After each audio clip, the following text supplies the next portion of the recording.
Assalamualaikum warahmatullahi wabarakatuh.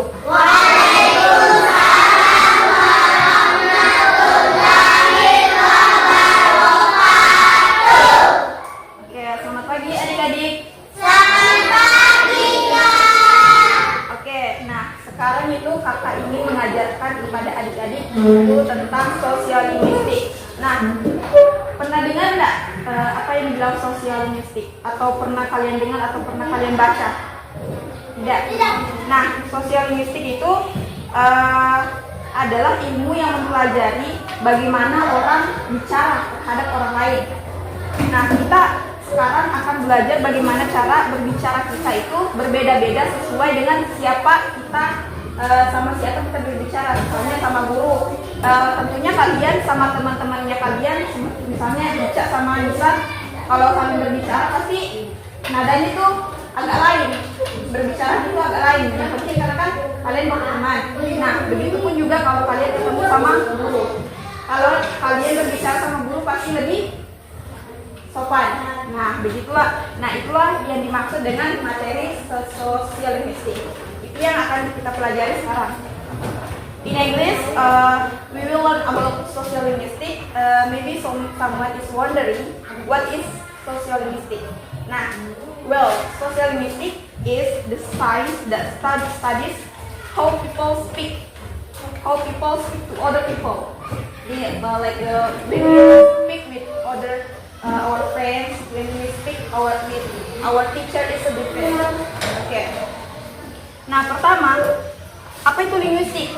Nah, seperti yang saya jelaskan tadi, linguistik adalah ilmu yang mempelajari bagaimana orang berbicara berbeda-beda kepada orang lain tergantung pada siapa yang kita ajak bicara tadi. Seperti yang saya jelaskan tadi, Kak.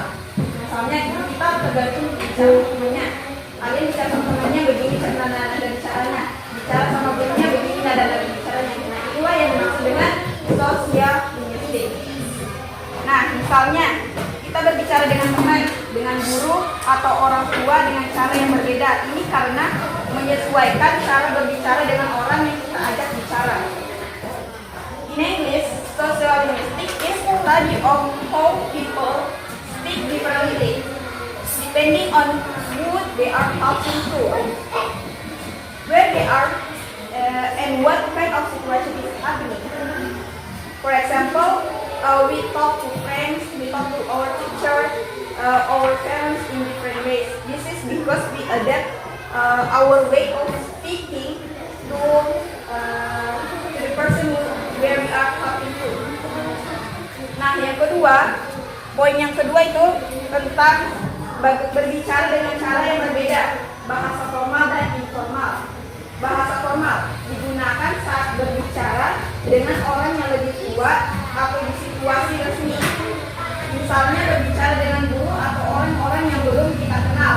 Nah, itu yang bisa kita pakai dengan bahasa formal. Misalnya, permisi, bolehkah saya ke kamar mandi? Nah, itu adalah bahasa yang formal. Nah, kalau bahasa informal seperti apa? Bahasa informal itu digunakan saat berbicara dengan teman, dengan keluarga, lebih santai dan tidak terlalu baku. Misalnya kayak boleh sampai di seperti ini di kamar mandi seperti itu. Atau sini, ayo ke sini mbak pergi main. Nah, itu bahasa yang informal. Kalau bahasa formal seperti apa? Ayo kita pergi main, ayo kita pergi bermain untuk senang-senang. Itu bahasa formal dan informal. Nah, in English, speaking in different ways of formal and informal language. Formal language used when we talking to other people or informal situations.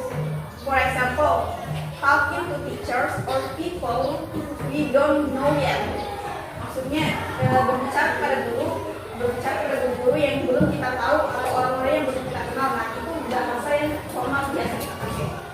Nah, example, excuse me atau permisi, may I go to the bathroom? Bolehkah saya pergi ke kamar mandi?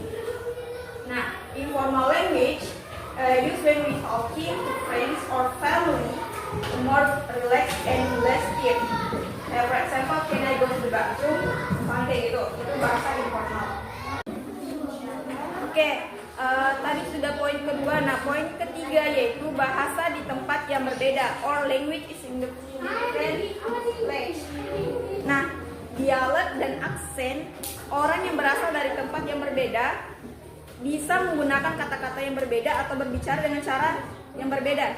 Nah, inilah yang disebut dialek atau aksen. Contoh misalnya, orang di Jakarta mungkin mengatakan air, sementara orang di Bali biasanya saja mengatakan tamiang untuk menyebut air.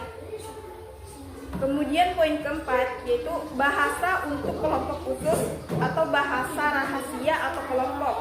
In English, language for special groups or separate or group language. Nah, bahasa rahasia atau kelompok terkadang kelompok tertentu seperti teman, dekat atau komunitas memiliki cara berbicara sendiri yang hanya dimengerti oleh mereka. Nah, ini disebut bahasa rahasia atau bahasa kelompok. Misalnya contohnya itu anak-anak sering menciptakan kata-kata atau kode rahasia saat berbicara sama teman-temannya. Nah, poin berikutnya itu mengapa kita berbicara dengan cara yang berbeda atau kenapa kita harus perlu mengetahui pelajaran sosiolinguistik. Nah, konteks itu penting. Cara berbicara kita bisa berubah tergantung di mana kita berada dan siapa yang kita ajak bicara.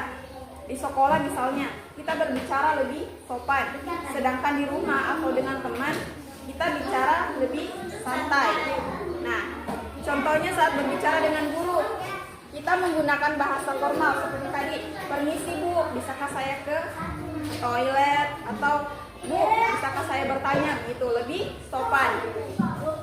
Nah, kalau kita menggunakan bahasa formal kalau saat berbicara dengan guru. Saat berbicara dengan teman, kita menggunakan bahasa informal. Misalnya, ayo ke toilet, langsung ke poinnya, misal begitu. Nah, in English, well, why do we speak in a different ways? Nah, in English, why do we speak in different ways? Context matters. The way we speak can change depending on where we are and who we are talking to. At school, we speak more politely, and while at home or with our friends, we can be more relaxed.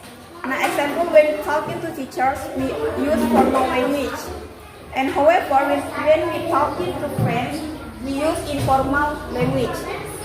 Nah, sebagai penutup dari penjelasan yang saya jelaskan tadi, dengan memahami sosiolinguistik, kita tak akan tahu bahwa cara berbicara kita bisa berbeda tergantung kepada siapa kita berbicara, di mana kita, dan kelompok apa yang kita jalani. Nah, kemudian